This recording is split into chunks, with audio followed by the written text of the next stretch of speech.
Kids, one of the kids asked me and said, "Mr. B," I said, "Yeah." And she was like, "How did you become famous?" And I was like, "I'm not famous."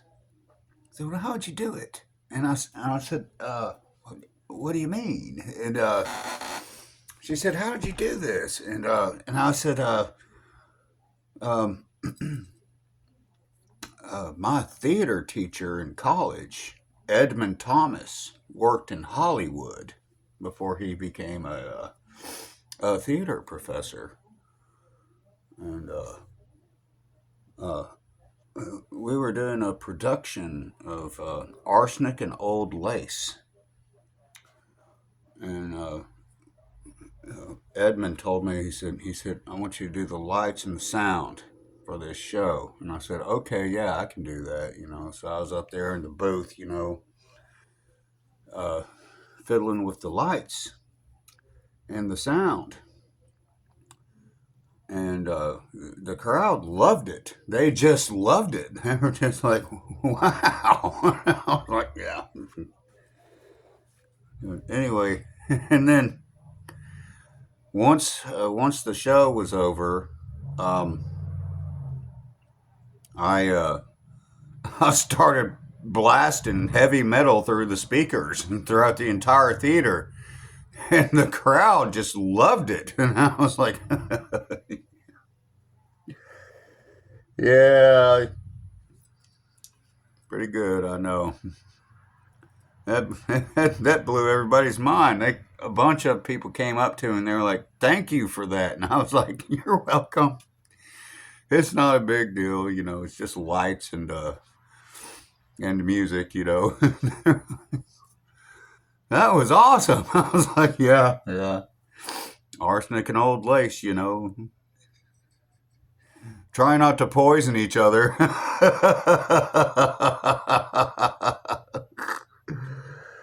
Oh man. Anyway, yeah, that's how I did all this. Doing the soundboard technology, you know, the sound and the lighting. It wasn't really that hard to do.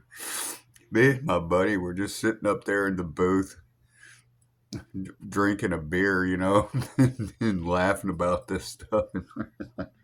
It was an awesome play, though. Like, they were really good.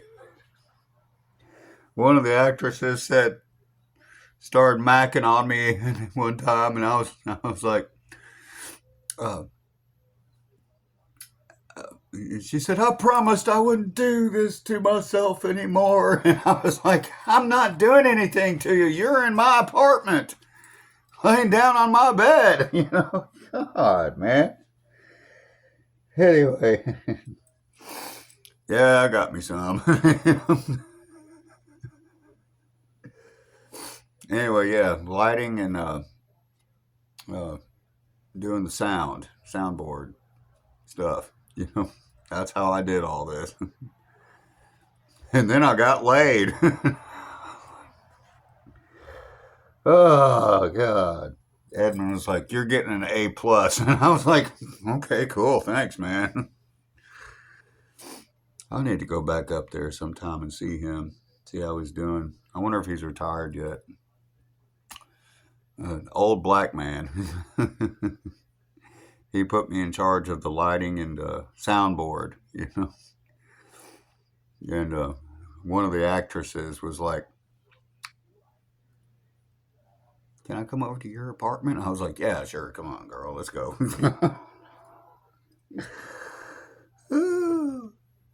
She's a wonderful person, I swear. She's very smart. The last time I went up there, two girls were standing outside the theater, and I was walking back to my car, and they were like, "Oh, hey," and I was like, "Hi, I'm too old for you. Okay, I gotta go. Bye. See ya." Anyway, yeah, yeah, I need to go back up there sometime, see if Edmund's still working. He's a good man. Very smart. Uh, he never explained why he left Hollywood, but